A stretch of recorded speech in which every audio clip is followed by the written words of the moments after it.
Καλησπέρα. Καλώς ήρθατε. Good evening. Welcome. Έχουμε μαζί μας σήμερα τον Τζορτζ Πελεκάνος. We have with us tonight George Pelecanos, who is one of the most eminent detective fiction writers, not only in the United States, but also in the world. George Pelecanos πρόσκληση της Στέγης, Ιδρύματος και ταινιών του Ιδρύματος Ωνάση. has not come to this country, which is the country of origin of his parents, but came for us. Can you understand this? No, not really. So, George Pelecanos is a successful author of 19 crime fiction books. 12 of them are translated in Greek. His books have always a strong social bent, a fact that led to him joining the writing team of The Wire on one of the best TV series that was ever made. At least the critics say so. So, one of the best? Sorry? One of the best? The best, sorry. I'm just trying to be modest, you know. Just one. Okay. But which led to you joining the team of the Pacific, where Tom Hanks and Steven Spielberg were the producers, which led to you joining the team of Treme, which is about New Orleans after Katrina. So I think this all leads to you being very, very successful, as I said before, and you have many millions of fans around the world. Two of them are Barack Obama and Stephen King. So, but I think from what I've read about you, that first and foremostly you are, you know, that Greek kid with an afro that you used to have back in the 70s. It's a shame we couldn't show you the photo he has on his phone. But it is also a euphemism because, as one American journalist very successfully said, in your books, which are always about the underbelly of Washington, one can see the side of the US that you can only hear in hip-hop. So I think it kind of fits you. So welcome. After this short introduction. Thank you. Well, thanks for coming, everybody. Appreciate it. It's nice to have all of my fans in Greece all in one room, you know? So how does it feel to be back? What's that? How does it feel to be back? It feels really good. I haven't been in Greece for 10 years. Yeah. And the last time I came, I flew into a different airport. That's how long ago it was. And but it feels really good. You know, I got out today and I took the tram down to Glyfada and I was just sitting there and looking at the people and it just felt really comfortable. You know, it reminds me of, you know, the house I grew up in. So with Yain Papu and everybody and minus the traffic and, you know, the trouble of crossing the road, as you were telling me. You just got to be very careful here. Anyway, but I would like to begin with your work in crime fiction. I mean, it seems to me that every crime fiction writer focuses to a city. I mean, that's where his plot revolves. For you, that's Washington City. Why it has always to be that city? Why don't you want to go to another place as well? Why wouldn't I want to go? Yes. You know, obviously I grew up in Washington and my parents did too, after my father came from Greece. And then my grandparents had all emigrated to Washington. So they had a lot of stories when I was growing up, and I got sort of hooked on Washington history, you know, going way back before I was born. And then Washington was always a fascinating place to me because of the racial dynamic and what happened in my youth, the '68 riots and so on.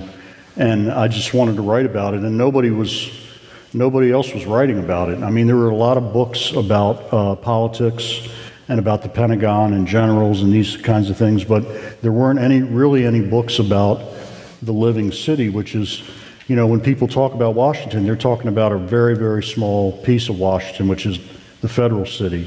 But those people come and go every 4 years or every 8 years. And then the Washingtonians, the ones that have been there for generations, are still there, and they don't get talked about.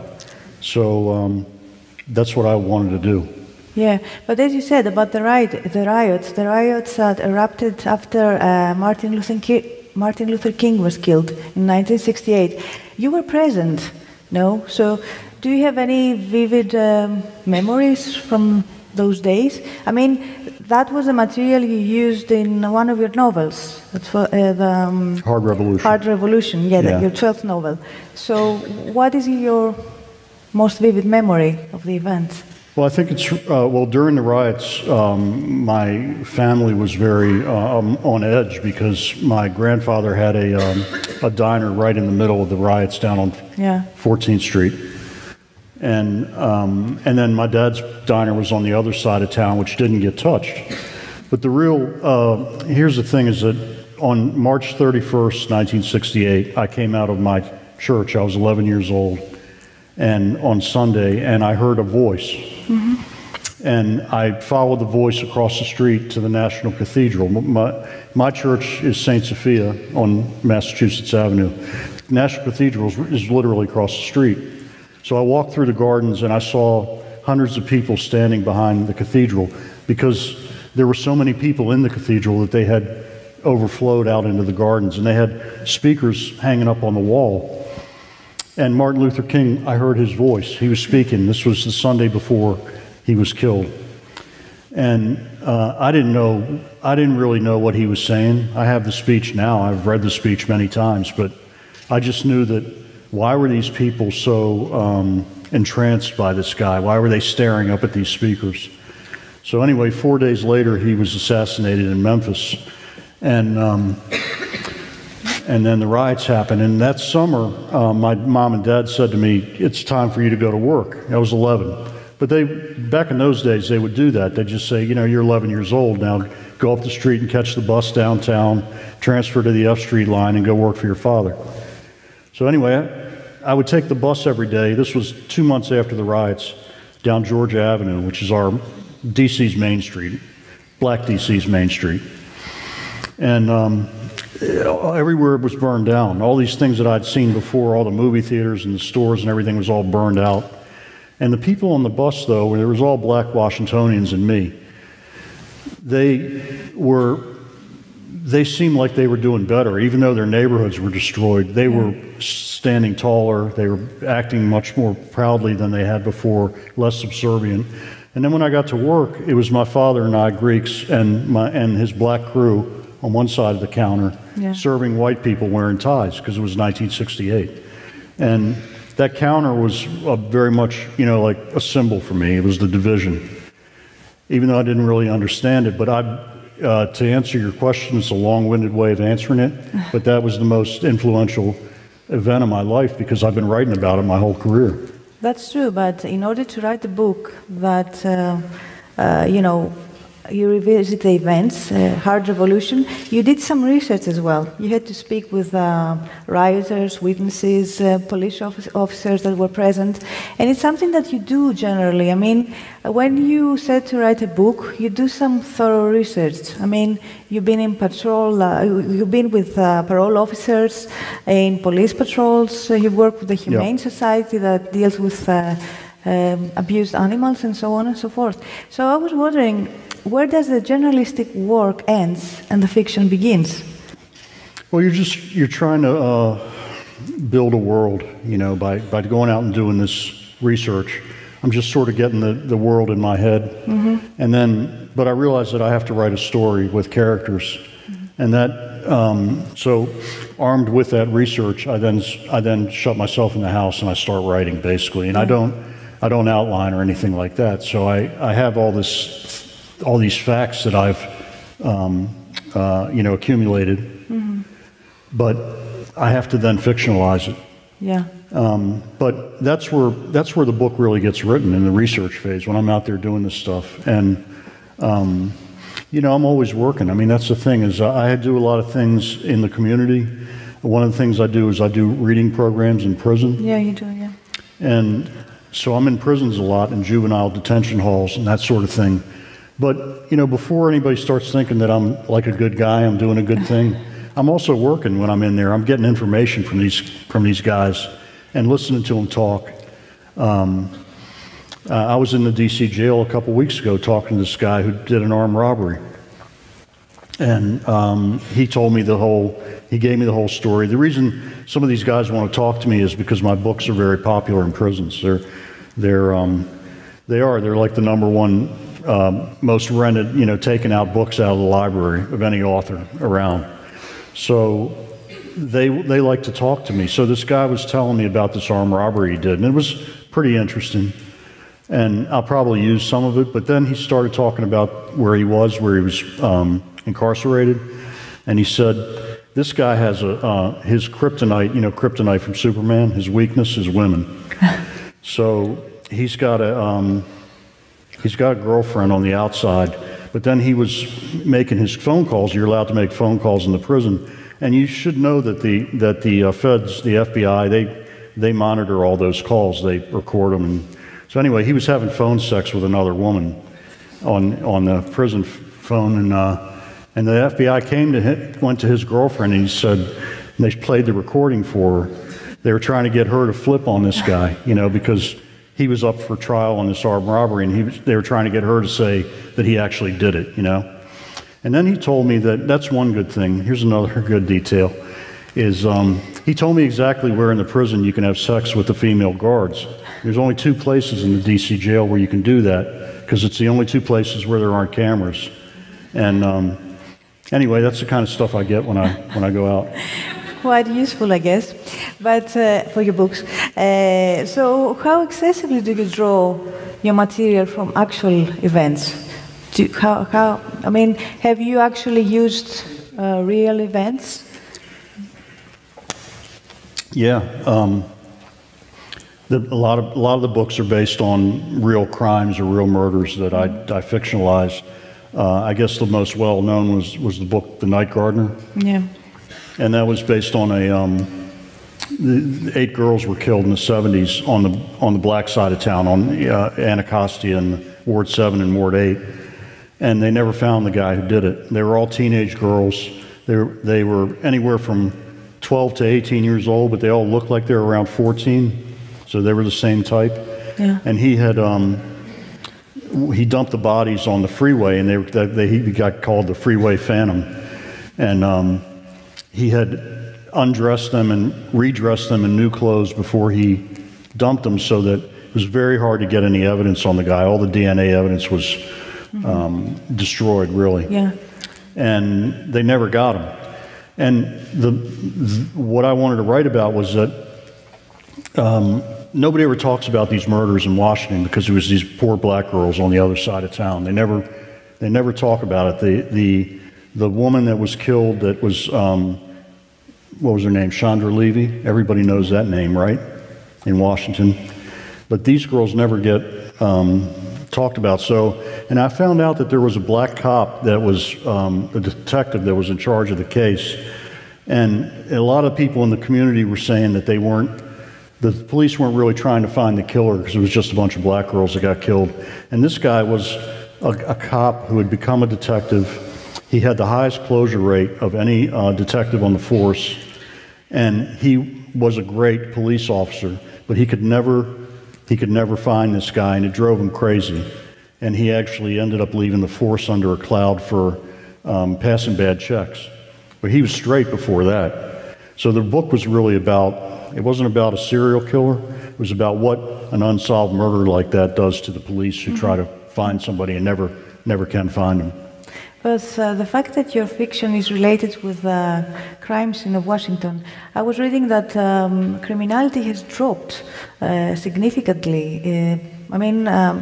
To the lowest level in over 20 years. Is that so? Do you find it difficult to find your inspiration?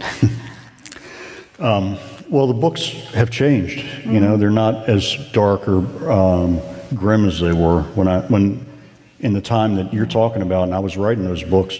We had 500 murders a year in a city of 400,000 people. It's a pretty small city, really. And now we have less than 100 a year. Yeah. So the books you'll see are a lot different. I'm not going to do something that's unrealistic, because I'm really trying to leave a record of the town and what's going on at the time. Yeah. Yeah, so that's why you introduced Spiro Loukas, which is a new Greek-American hero of yours after Nick Stefanos and Dimitri Karas and Alex Papas, who is a veteran of the war in Iraq. So you deal with all his problems because this is the reality, I guess, of the American city right now, instead of the crime that you described. Yeah, where I live, I see veterans all the time because the Walter Reed Army Medical Hospital is right near my house. Mm-hmm. So I see a lot of disabled veterans, and then I got interested in that, and I had a friend that got me access into the hospital, and I had free reign, so I'd go in there and I'd talk to people, soldiers, Marines, doctors, psychiatrists, anybody I could talk to, and I started getting ideas about writing a crime novel that talks about what's happened to the people that have come back, and it was actually organic because I talked to a defense attorney I know who does murder crimes, and he said that he only hires veterans to be his street investigators because they're the best for the job, they're the most suited for the job, and also they like to have a mission every day, just like they did when they were in the military. So it made sense to write these books. So this journalistic aspect of your work, the social bent that I mentioned before, is what led to your collaboration with the team of The Wire. I mean, its creators, David Simon, he used to be a reporter, if I'm not mistaken. Yeah, he's a crime reporter. Yeah, and Ed Burns used to be he's a cop for 25 years. Yeah. And a school teacher in Baltimore. And a school teacher. But anyway, that's what got you into writing for TV scripts. Did you find it difficult to navigate the two formats? I mean, writing books and writing scripts? It's quite different, isn't it? Yeah, well, you have to collaborate with people. Yeah. It's a little difficult, and the writer's room is a pressure cooker. It's a lot of egos in there. Yeah. And then you get rewritten too, which is a shock for a novelist, for somebody rewriting your stuff. Yeah. So I was and I saw other novelists who tried it and they just quit because they were like, well, nobody's going to rewrite me. I'm a novelist. I write my own stuff. But I took it as a sort of a challenge. Like the first script I did for The Wire, when it came back to me after David had rewritten it, I was kind of shocked, and I called him up. I said, what happened to my script, And he says, well, you got 30% of what you wrote in. That's pretty good for the first time. And I said, all right.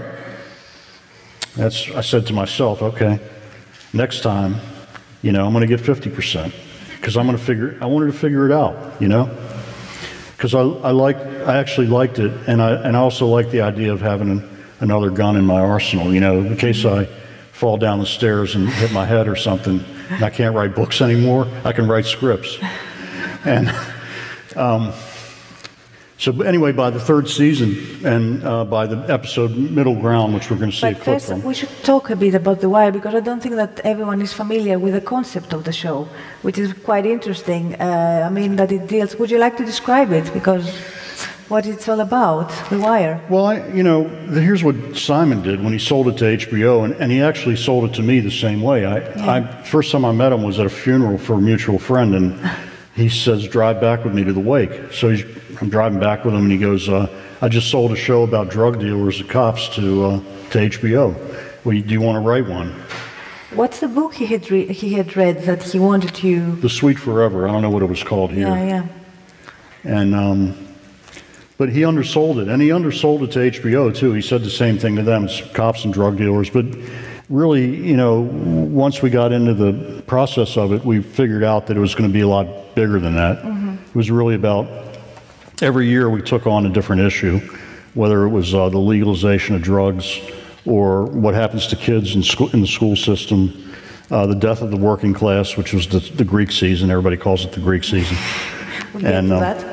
And so every year had a theme: journalism, the end of journalism, and we were starting from scratch every year. So we had to go back to the drawing board, and it was a real different kind of way to do a TV show. I don't think it had ever been done like that before. So shall we watch a scene from the first video from The Wire? Okay. Man, it's a shame we gotta deal with this Marlo bullshit, man. I mean, if I had taken care of that earlier, man. It's always gonna be a Marlo, man. no Marlo, no game. But you could have dealt with that shit a little sooner, I mean, yeah, but, you know what I'm saying, don't let it lay on you like that. Tonight, I mean, I'm gonna kick back and just enjoy this view. I mean, look at this shit. Can you fucking believe this?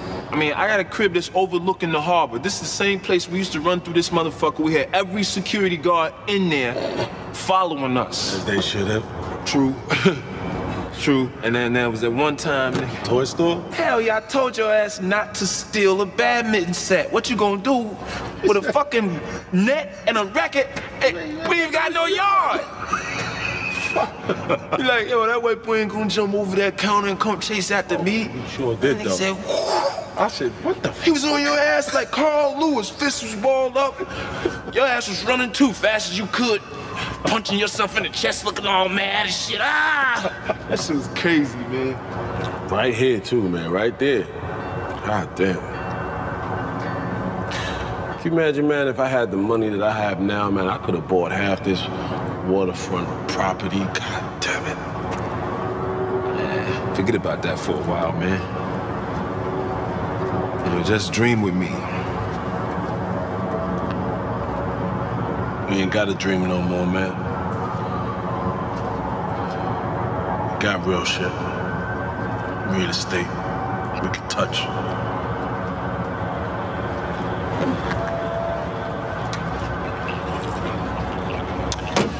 I can't get too fucked up tonight, man. I got some shit I gotta do over site tomorrow. Plus, that fucking Polak we got working for us, man. I gotta pull his coat. If you had anything to do with that Clay Davis bullshit, man, I'm gonna have to cut his money, little faggot. Time y'all meet.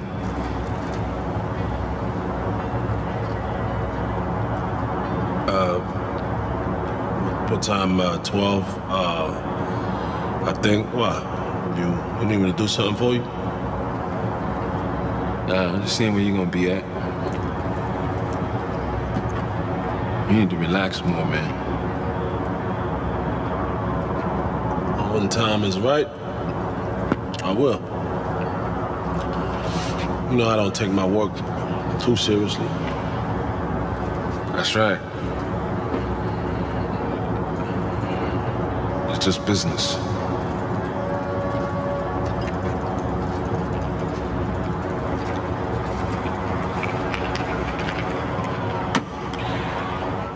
Us, motherfucker.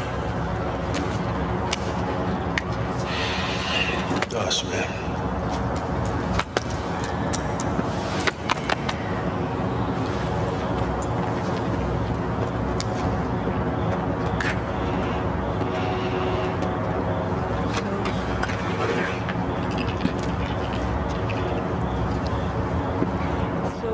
Sorry, there are no subtitles, but I think you're fine with that. I mean, you prefer it, although the audience is not English speaking, because once you said that, you know, the Wire should be watched without the subtitles on.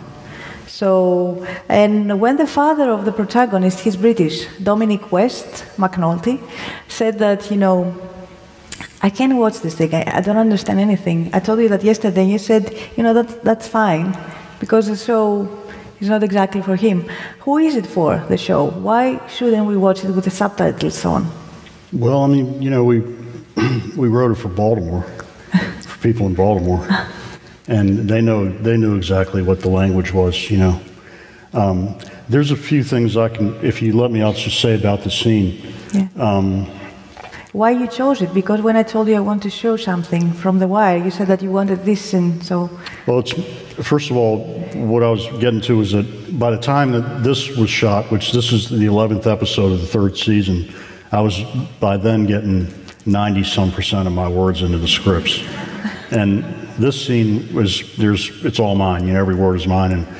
And I think, you know, when people ask me what's my favorite scene in The Wire that I wrote, this is it.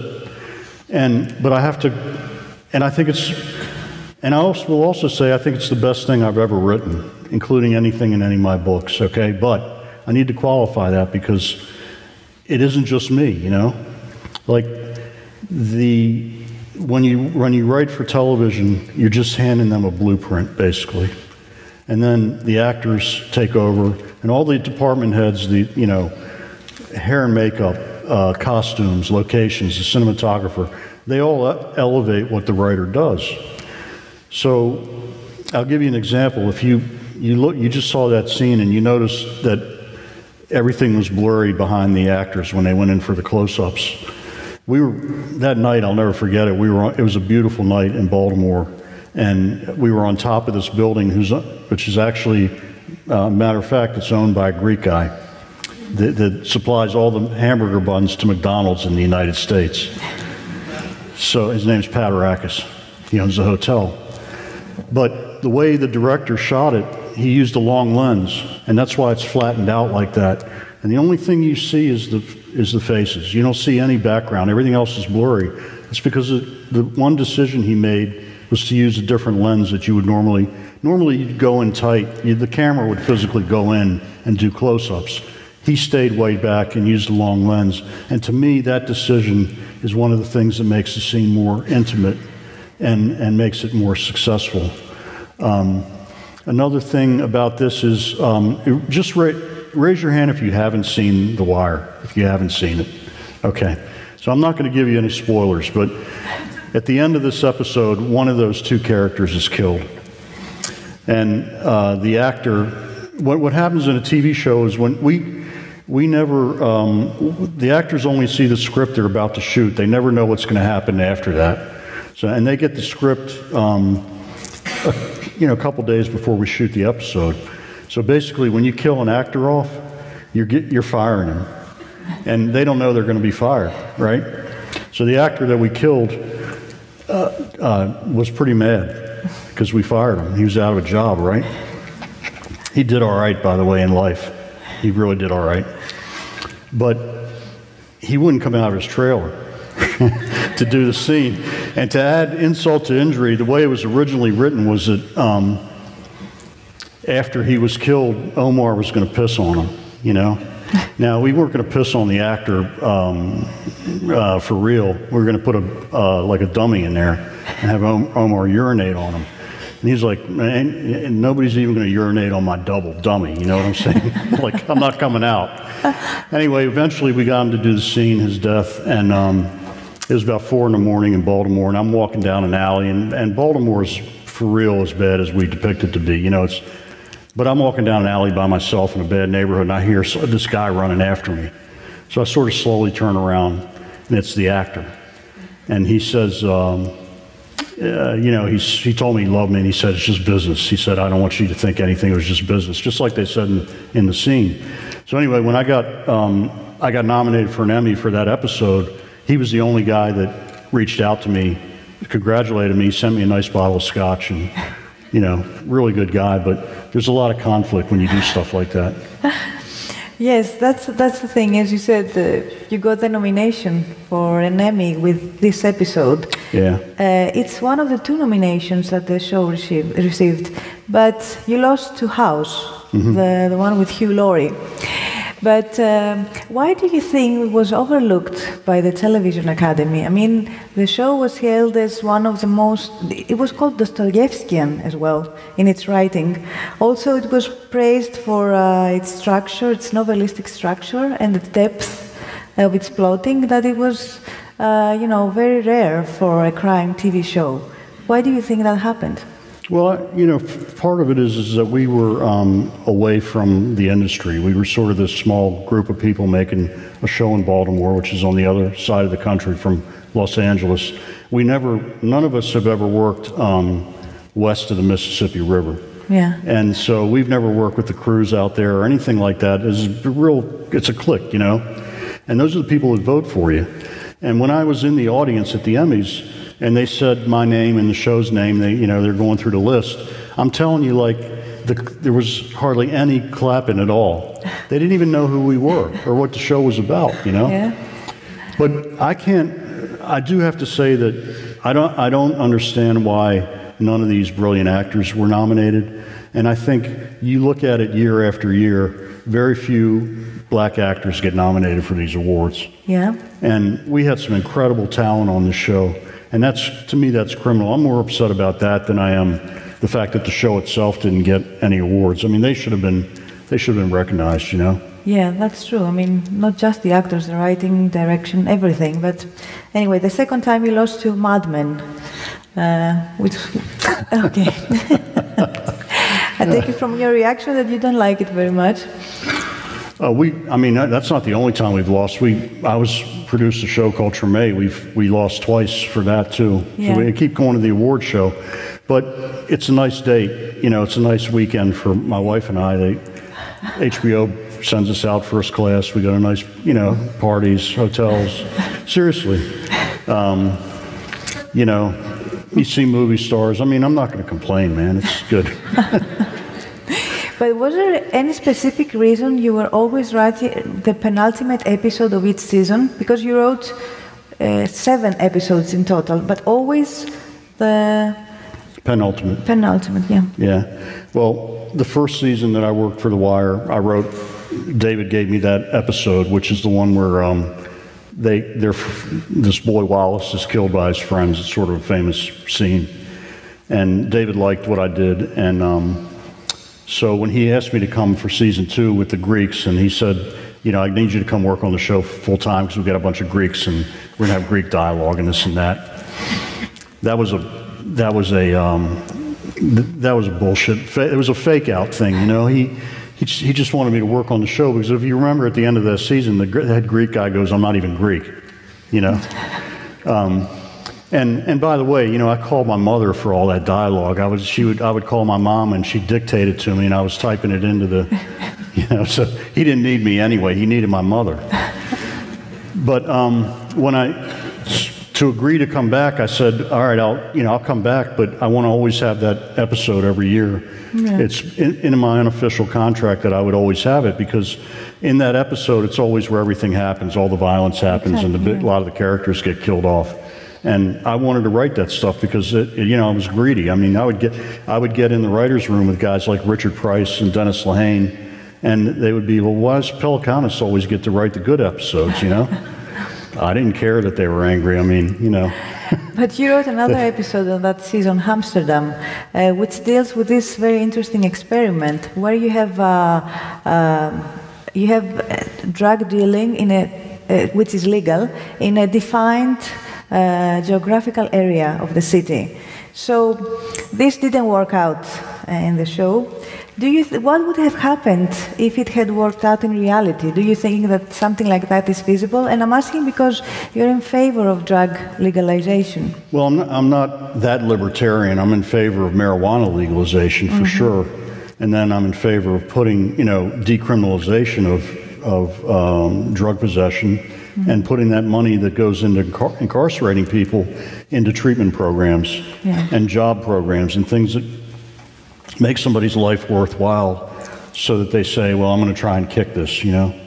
It's not, and actually in the United States right now, marijuana is being legalized in a bunch of areas in the States. In fact, in Washington, D.C., it was just legalized.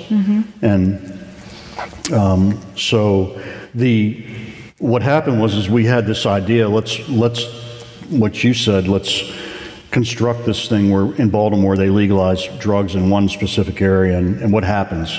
But when we got in the writer's room, we decided that, and we talked about it, that it would be a disaster. We couldn't, you know, we're all good liberals and we wanted to say, well, that's the answer, but we found out that it wasn't the answer, and we had to show it the way it was, which it would be a nightmare to try and do that. Okay, so shall we go for the second video? What is this? What's the setup? You'll see. I'll see. It's a surprise. Again.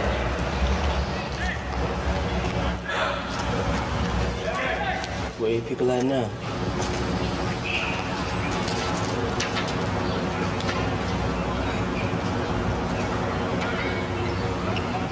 Need any of your stuff from the pile? It ain't no thing. Yo, man, listen. Me and Bug got our own spot, so you can come crib with us if you want.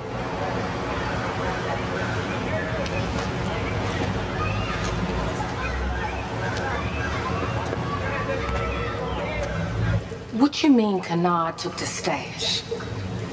And he's still walking around? I'm gonna talk to him, Ma. Make sure this never happened again. Look at me, boy. Kennard got to feel some pain for what he did. He got to. I don't... You don't what, motherfucker? This how you pay me back for all the love I showed? Shit.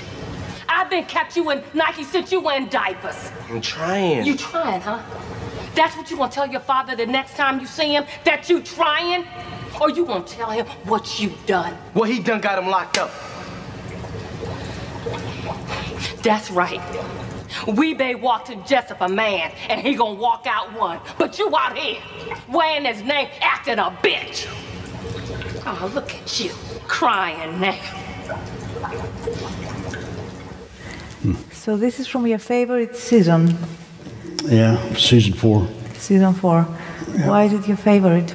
I think it's our best season. It's about the kids and what happens to kids in the city. And we did it over the period of a school year. You know, just naturally, because you're talking about kids, it's a much more impactful, emotional season than anything we had done before, I think. And it best accomplished what we were always trying to do, which was to show people how the way things work, you know? Because you will always hear people say, well, why can't those kids just work hard if they want to get out of the ghetto and stuff like that? You know, some of them can, but most of them can't because they have many, many things pushing against them from birth. Many different factors, you know? And that's what we did. We showed in that season what happens to kids. And by the way, that scene, you know, the only thing we did on that exterior was we dumped some trash out there in the street. We didn't dress it any differently than that. Talking about set decoration. That's the way Baltimore looks. And I still go back to Baltimore 10 years later. Same plywood is in the windows. Yeah. Same ghetto streets, empty row houses. And the guy that was the mayor at the time who tried to throw us out of Baltimore for making this show, he's now running for president. Walter O'Malley. Remember that name. Because he didn't do anything for those people, man. Well, that's the thing. I like the season for the same reasons you mentioned. And also, we follow the lives of 4 children. We see 3 of them here. And it's really frustrating because they cannot escape from the predetermined fate. Except for one. I won't do the spoiler alert as well. So, anyway, but the thing is, what happens with most of the characters in The Wire, they don't get second chances. There's no redemption for them. Whereas in your books, there's always some sort of redemption, and there's certainly, you know, a second chance every now and then. Were you frustrated that you had to write, you know, about people who didn't get a second chance? Well, there was a lot of argument in the writers' room about that, and I had a different, sort of a different sensibility than David Simon had, certainly. And the one thing they let me do was I created the character Cuddy, the guy who comes out of prison and starts a boxing gym in the city. And you know, he's tempted many times to.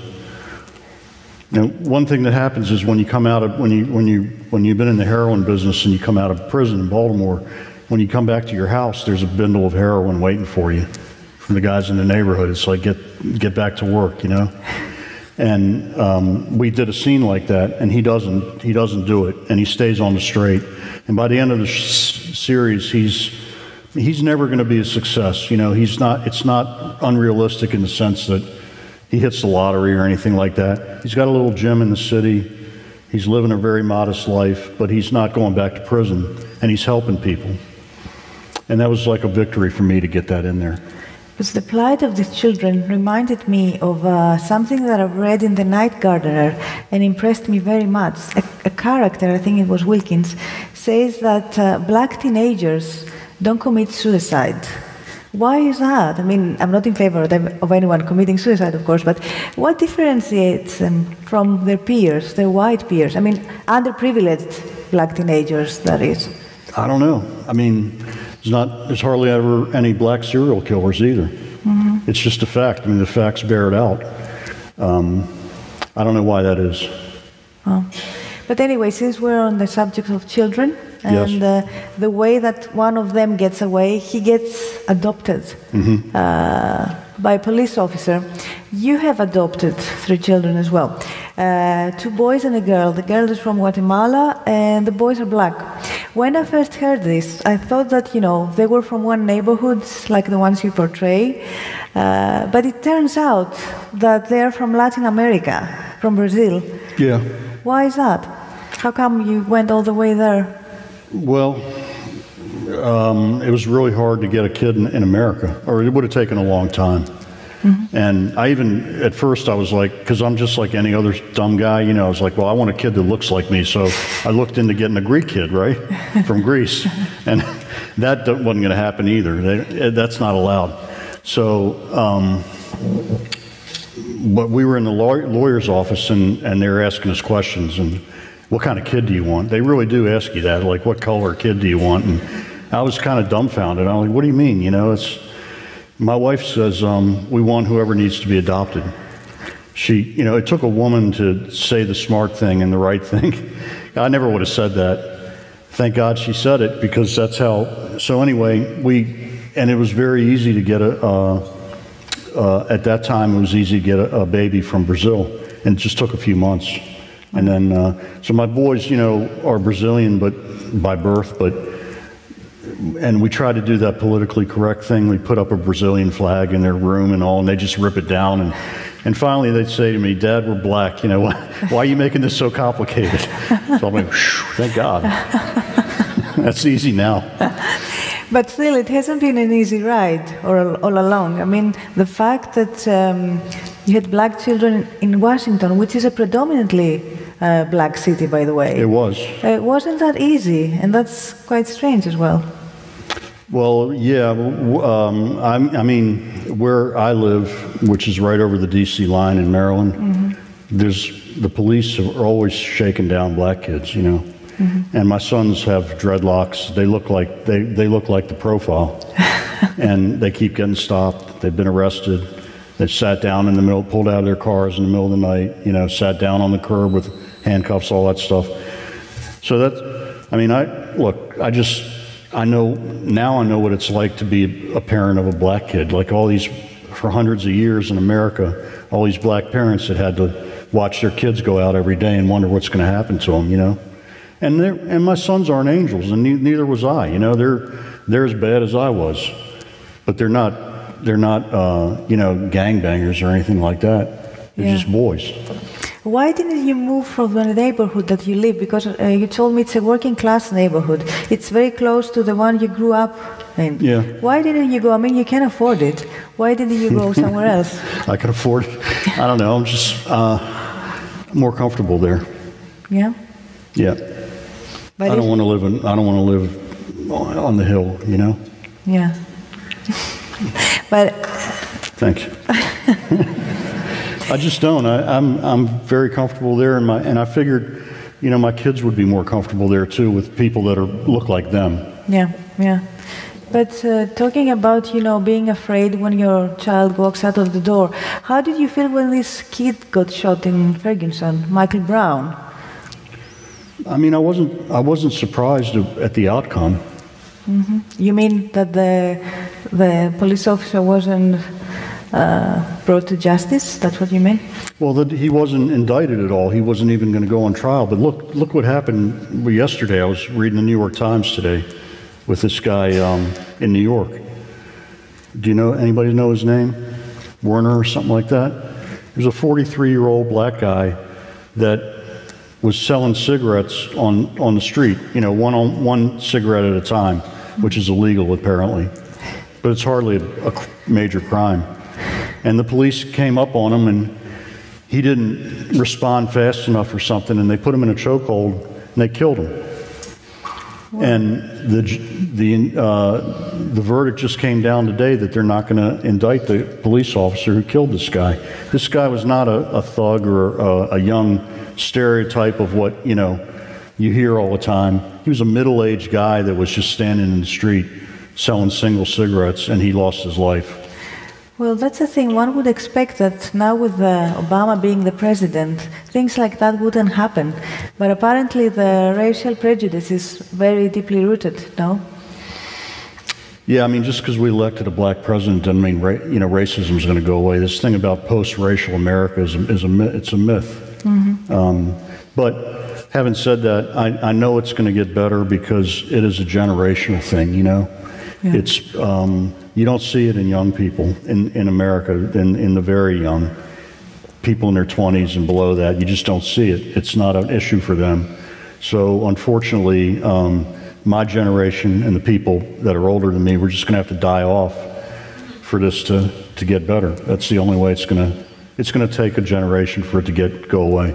Do you feel that your books or the show had any impact on this change? No. I honestly don't. I don't think my books make a difference. It's just what I'm interested in and what I want to write about. Mm-hmm. Here's what the best thing that has ever happened to me and the guys that I worked with on The Wire and so on is we have had people come up to us and say, watching your show or reading your book inspired me to become a teacher or volunteer or something like that. Mm-hmm. That's, like, if you can make motivate one person to do something like that, then that's really the change you're going to get. Mm-hmm. But also, you're always very optimistic about the future of America, and also about the way Obama tries to run the country, because many people are always very disappointed at him.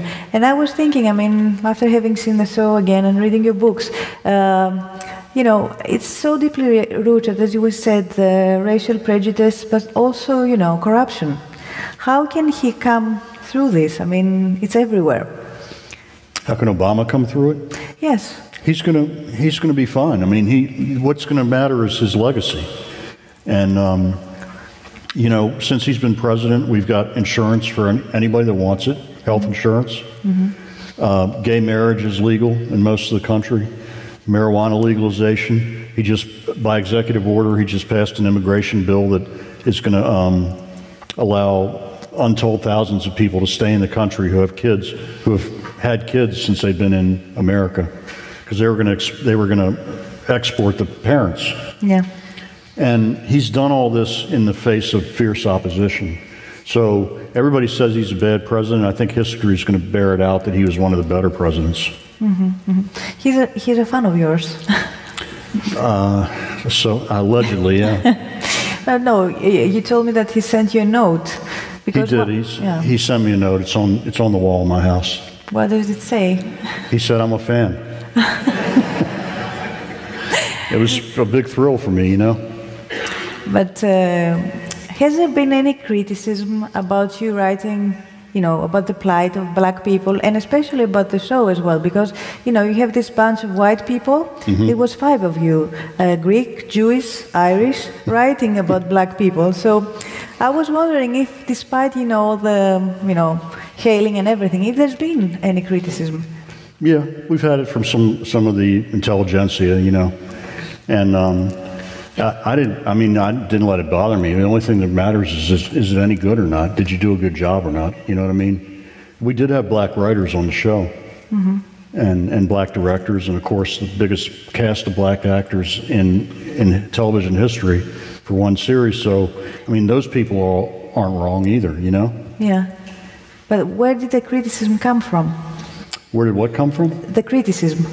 Oh, what's this guy's name? Ishmael Reed, this guy out of Berkeley, has been a bit, has always come after us, and I don't even care. Who is he? Who is he? He's a poet and an academic, Okay. And he's black? Yeah, he's black. So what's his problem? I don't know. I don't know what his malfunction is, but I don't really worry about it. Okay, so I think it's time to go for the last video. Okay. What is this?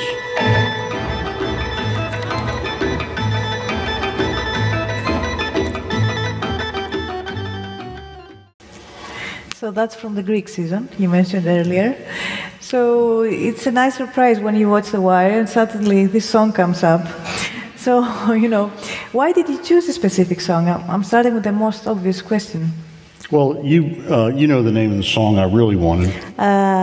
Πάρε τα χνάρια μου. Yeah. I had this song on a CD that I loved by that gentleman, Katzadzidis. Στέλιος Katzadzidis. And I just liked the song, and I thought, and I didn't even know what he was singing. I just thought it was a beautiful song, and I thought it would be nice over that montage, and we couldn't get the rights, so they went for that song, which is also a good song. I think that guy is great, man. That singer. Is anybody else a fan? I think he's really soulful, and in the way that you can say about, Curtis Mayfield or Otis Redding or anybody, But, well, then I thought, though, that, you grew up listening to the song, that your father might be listening to it, or, I don't know, in family gatherings, in the weekends with other Greek relatives, you'd have this... No. No. Okay. No, my dad listened to Sinatra. And he played no Greek music in the house. That was me. Yeah. Typical second-generation guy trying to get his roots. The first-generation guy, my dad already knew how Greek he was. He didn't have to find out from the stereo system, you know what I mean? Well, your father, you always talk very fondly about your father and his diner and how you worked with him as a delivery boy when you were 11 years old. And then you had to leave your studies for a while. It's pretty much everything you describe in The Turnout, another of your books, in order to help the family when your father got sick. So you were, and I would think again that you grew up with many Greek people, but you were always surrounded by black people. What you mentioned earlier, the diner and the counter. Sports. I mean, everything. It was a black city then. It was 80% black, so you couldn't, unless you were somebody who was sheltered. Yeah. You couldn't help but absorb it. Everything, the music, the culture, everything. But how did it feel to be a minority within the minority? I thought it was fun. Mm-hmm. I never had a problem. There was always fights and stuff like that, but that's part of growing up, being a boy. And, you learn something when you get your ass kicked too, It's all part of it. And I never had any bad feelings about anybody. But you always, because your father, as you said, was quite Americanized. He put the C in our name. Yeah. He took the K out of our name. Well, it didn't make that big of a difference, did it? He thought the signature looked better without the K, just flowed better with the C in it. Yeah, okay, still sounds very Greek. But anyway, you're very fond of him, and you always say in all of your interviews that you are 100% Greek.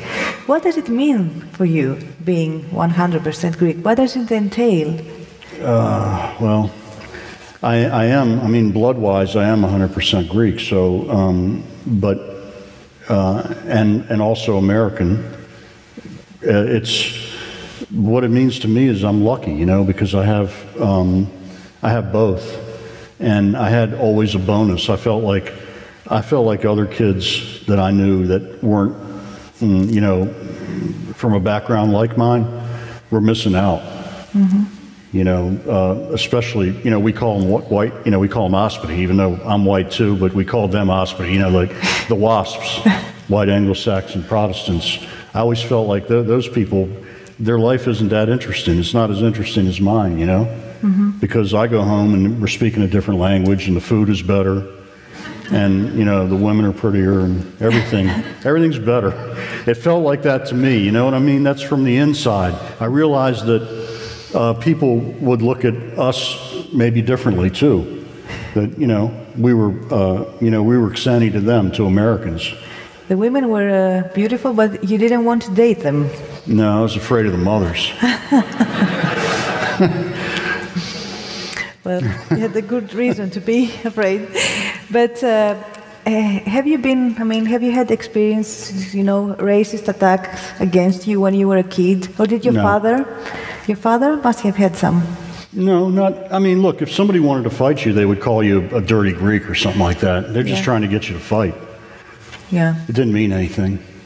It's not, look, when people say, we had it bad too, like the Mavri, just like the Mavri. No, it isn't the same thing. It's not with the same vitriol. There's not that history of hate behind it. And the other thing that you hear, and as a Greek American growing up, you heard all the time was, you know, why can't the Mavri do better than they are? Because, you know, we did so well in just one generation. We came here and so on. We did do very well, but we did not come over in chains. You know what I'm saying? Mm-hmm. And that's a big, big difference. And Americans Greek Americans are messed up about that. And I'm not pandering to this audience, because I will say it all the time to my compatriots at home. Mm-hmm. Correct them, because it's true. We should be very proud of what we've accomplished, you know, but that's not at the expense of looking down on other people. But also because whenever you mention your Greekness, you refer to the work ethics you've learned from your father. Well, it's true. Mm-hmm. Yeah. I mean, the biggest gift my parents gave me, both my parents, was, first of all, we didn't have much, but we had a love in the house, mm-hmm. we had a roof, and we had food in the refrigerator, right? But other than that, the biggest gift they gave me was that I saw them go to work every day. Mm-hmm. And my father got up at 4:30 in the morning every day, and he wore an apron all day long. And the message to me was, that's what I'm going to do when I grow up. Mm-hmm. That's what a man does. He grows up and he goes to work. And in fact, he had his own business, and he turned the key every morning, you know, in his business, and he was very happy doing that. And I go downstairs in my house, I have an office with doors on it, and I turn the key on my own business every day. I'm doing the same thing that he did, in a way. Yeah.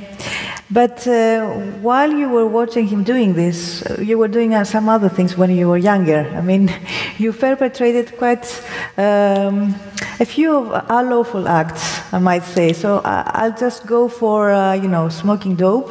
You were arrested for assault, fleeing and eluding the police, driving on the sidewalk. That was all one night. You make it sound like it was like years and years. It was one night. God. I thought this was, but okay, what else then? What's that? What else? What else? What am I missing? I'm not going to list it for you. I'm going to do your job for you. I had a lot of growing up to do, and I did. That's all I can say. I did. I had an interesting life. But how did you put yourselves together? Because you did in the end. You stopped. Well, it really, the thing you're talking about, the last thing, because I had a lot of problems, but that last thing was a big sort of deal, because I was 28 years old. I wasn't a kid. And I'd been partying, and I got in a fight in a parking lot, and then I decided to leave. It was an accident and then a fist fight. And then I decided to leave when the police arrived. I made a bad decision. And they chased me, and I was driving a pickup truck at the time. And because it was where I grew up, I knew all the alleys and the back streets, and I lost them. But it was a really dangerous thing to do, because it was very high-speed chase and running stoplights and stuff like that. They arrested me the next day, and I had to go by and tell my mom and dad that I was going to be arrested. And I was getting married in like 4 months. You know, it wasn't anything to be proud of. And then in my favor was the fact that I didn't get caught, because if they had caught me, they would have seen that I was drunk, and then they could have really thrown the book at me. So all I got was probation, and I had to go to this class. So I went to this class at night for once a week for 6 weeks, and basically, you know, it was guys like me. And I was looking around the room, and it was guys they looked like losers to me. You know, they were. I won't even describe them. You know what I'm talking about. And then I thought, well, that's not them. That's me too. I'm one of these guys. Mm-hmm. And it dawned on me, but it dawned on me late.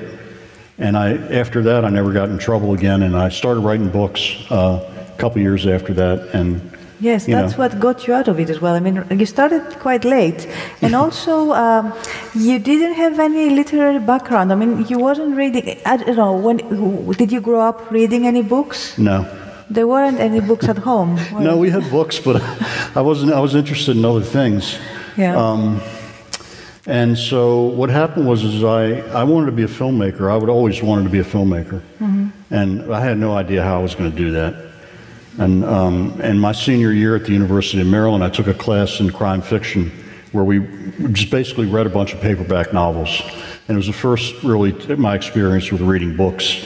And I got turned on to this genre because it was about working class people, basically. It was something I knew something about. And I liked it. I liked the books. They were great books. They were written by the masters. And I decided I wanted to be a writer. That's another pipe dream, you know, like I think I'll be a writer now.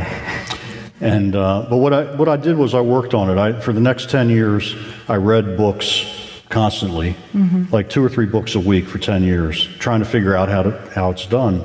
And then I sat down and I wrote a book. What were you reading at the time? A lot of crime fiction. Crime fiction, yeah. Yep. So how, despite the fact that you were reading many books and everything, but still you were a Greek kid, okay, you were 28 or 30, but I anyway. wasn't a kid anymore. But you were unconnected.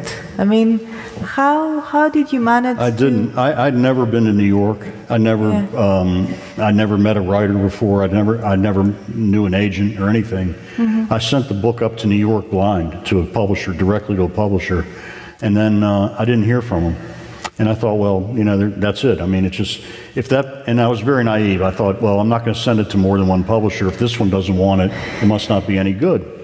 So I started writing another book.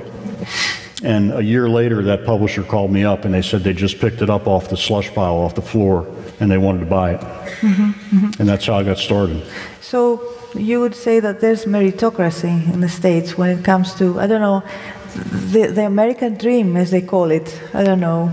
It exists. It's there for people to, you know, grab out and. But I think, look, there's a lot of people in this audience that I'm guessing that would like to be writers too, or they're interested in it. Yeah. And the one thing about writing is it's an egalitarian endeavor. I mean, if you can write a good book, it will probably be published. It's not about who your father is or how much money you have or anything like that. They're looking for writers. So it's the one thing that I liken it to sports because I used to play a lot of basketball pickup in the city, and it never mattered who you were when you walked on that court. It only mattered if you could play. You know, it was a meritocracy. Yeah. So that's the same way I look at writing, and it's just something I wanted to do, and I was fortunate.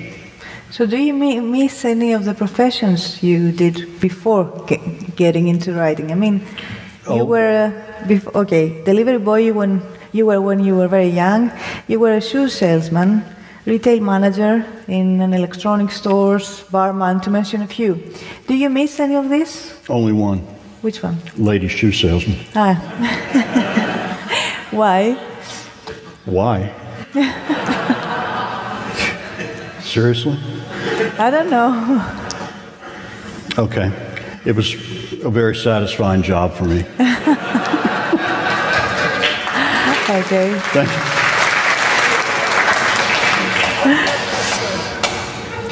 So, Right. but I don't know. Let's take some questions. No, I have many questions, but you're quite eloquent, I must say. No, I will stay to the subject. I would say with your father. I like him very much. He fought in the World War II, right? Yeah. And that's the reason you decided to do the Pacific to begin with, the TV series about, you know, the war at the Pacific. Yeah, I mean, that's really the only job I've had in the movie business or TV business that I actually went. I called them up and Tom Hanks's company, and I said, I'd like to write for you guys, you know. And they gave me a script, and I asked for the script where the soldiers are on, the Marines are on leave in Melbourne, because I wanted to write about the guy falling in love with a Greek girl and his relationship with the family, how he sort of gets taken in by this family over there. Yeah. So it was good. It was. But while we were having the correspondence, you know, when you would come and out and everything, you were working on something else with HBO, right? In New York? Right now? Yeah, and a while ago as well. Something new. Yeah, David, Simon and I we've sold a pilot to HBO based on the life of a guy who came to us who used to own a bar in Times Square in the 70s. And he was involved with the mob and prostitution and pornography and all these things that were, our kind of meat. So we're going to shoot the pilot in the spring and hope to get a series out of it. But you were telling me that there's something else you prepare? Something in addition to that? Yeah. Yeah, I just sold the Derek Strange character to HBO. I'm going to write the Hard Revolution for season 1. Ah, wow. So do you know any of the actors when the filming starts, everything? I do have some actors in mind. I'm probably going to go back to my friends at The Wire. Really? I made a lot of really good relationships with those people, and they're good actors, so. Yeah, I agree. But I want to talk also about something that you mentioned at the Turnout, a book that you written some time ago. You know, it's about a guy who, I think it was inspired by an event that happened in your life. When you were 17, you accidentally shot a guy with your father's gun that you found in the house. How did that happen? She's bringing all the skeletons out of the closet tonight. I thought you were going to leave that one alone. No, and the reason I'm not is because still, despite the fact that this happened, it was quite tragical and everything, and you will tell us about it, you still are not against, gun ownership. You're in favor of gun control, but still. I think responsible people should be able to own guns. Why? Well, because for hunting, for recreation, for whatever they want, as long as they are licensed and are trained, with the same restrictions that you have for driving a car. People now can buy a gun in the United States, and they don't have to pass any kind of test. All they have to do is go buy the gun, and they get a license for it. So nobody gives anybody a driver's license without having them prove that they can operate a vehicle safely.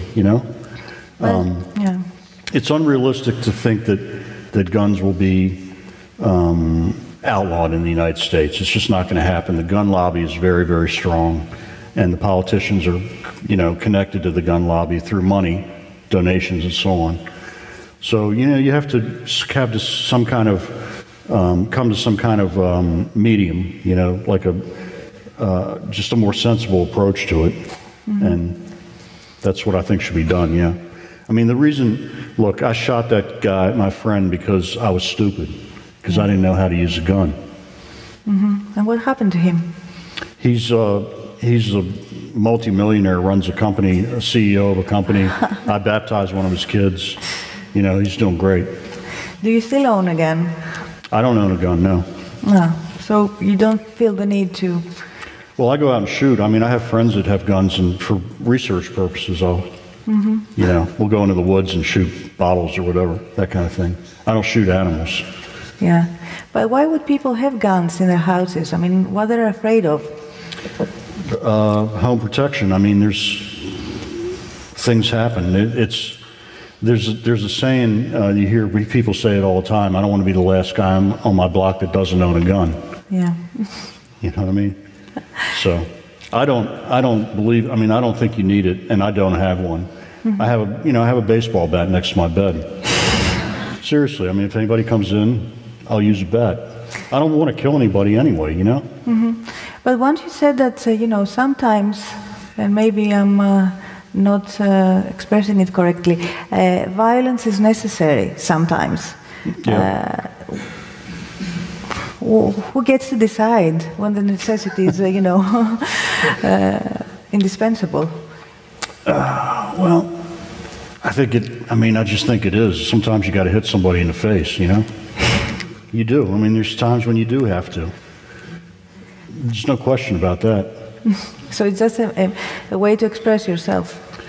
Or protection, or protecting your loved ones, or whatever it is, whatever trigger gets pulled, sometimes you have to pull that trigger. And having met all these people that were, in unfavorable conditions, have you come to any conclusions about, the nature of evil? And, maybe it's the nature versus nurture debate. Yeah, well, I think it's all nurture. I don't think anybody's born bad. I really don't believe that. And, you know, I always feel like, even when I'm writing bad characters, I always try to think, well, what happened to them when they were a kid? Why are they like the way they are? Because there's always a reason. Yeah. But you always portray, all your characters are not evil. I mean, they appear to be at the beginning of the book, but then gradually we see that they have other aspects as well. When it comes to the Greek characters in the show, The Wire, the Greek, who is not Greek in the end, he seems quite evil. So when you had to deal with this fact that, you know, a Greek-American guy would be the evil one, because in your books all the Greek-Americans are, you know, okay, they have their shortcomings, but they're decent in the end. How did you feel about it? With this, I mean, it was business. I looked at it like the people that they killed in the show it was all business. They weren't out there doing drive-by shootings or anything like that. It was just business. So that's a different kind of evil than what you're talking about, I think. Mm-hmm. But what kind of evil are you talking about? I'm talking about the kind where it just seems senseless, you know, where innocent people were killed, and it's harder to explain that. Yeah. But I do believe that it's learned, or it's taught. Yeah. And when it comes to the Greek American community, are you connected to it? I don't know. Do you hang around with other successful Greek Americans? We don't have in Washington, we don't have a Greek town like Astoria and Highlandtown in Baltimore. So it's all around the church. Yeah. And you know, I've been going to St. Sophia my whole life. My mother taught Sunday school there. I mean, I got to admit to you guys, I'm not like a deeply religious person, but I go for the peace and quiet of a Sunday for a couple hours on Sunday, and to see my friends and my parents' friends and so on, and to take my kids and get them indoctrinated in that too, because I'm not going to be around forever, obviously. And just as I go now to church to see my father, you know, in a way, I want my kids to be able to go to church someday and see me, even when I'm not around, because they see the other people that I was part of, you know, the community. Well, religion together with family and a sense of patriotism is very important to you, isn't it? Yeah, I guess so. So why did that happen? I mean, was this means, you know, to find your way in a multicultural society, like, you know, gather around the church and, you know, cultivate this sense of being Greek and the family as well? What did it mean? Yeah. I don't know. I mean, I like what's happened to me in terms of, I feel very comfortable that I've held on to that. And I think that I would be adrift in a lot of ways if I didn't have that. And you know,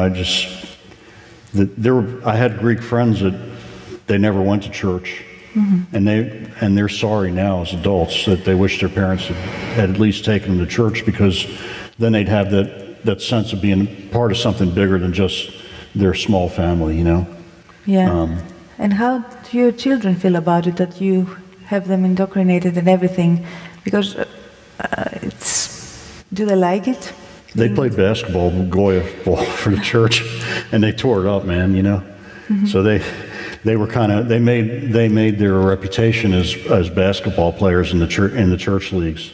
And yeah, they do. My oldest son speaks Greek. He speaks you know, more Greek than I do. Oh, so they went to Greek school? They did, yeah. I went to Greek school too, but I kept getting kicked out, you know, and I didn't learn much. I hated being in Greek school because, you know, boys in school all day, and then you say, well, now you go to another school. It's like, no, man, I can't do that. But it all came together in the end. What do you think is your major accomplishment in life? I hope it's my family. The book hasn't been written yet on that. You don't know until the finish line. You know what I mean? But that's what I hope for. And you know that old Sam Peckinpah thing from Ride to High Country. I just want to enter my house justified. That's what's going to be on my tombstone, right? I don't know. Well, I hope so. you'll be around for quite a while and write more books. Are you writing something right now? I have a book coming out in January.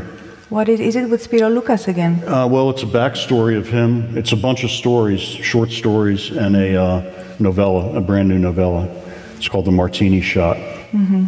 So why did you feel the need to bring back a Greek-American character? It's been a while. This is The Double, which came out recently in Greece. It's with Spiro Loukas, but it's been a while that you haven't used any Greek-American characters. I don't know. I'm like the only guy doing it, really. The guy, Eugenides, you know, he wrote that great book set in Detroit.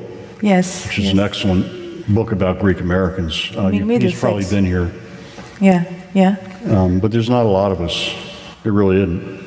So do you intend to bring the plot in Greece as well? Or in Minor Asia or something? I don't have that kind of imagination. I have to, part of the reason all my books are set in D.C. is because I have to go down to the neighborhoods and kind of breathe the air and feel the dirt between my fingers and all that stuff. I cannot, you know, you'll never see me writing a science fiction book, for example. Mm-hmm. I don't have that kind of head.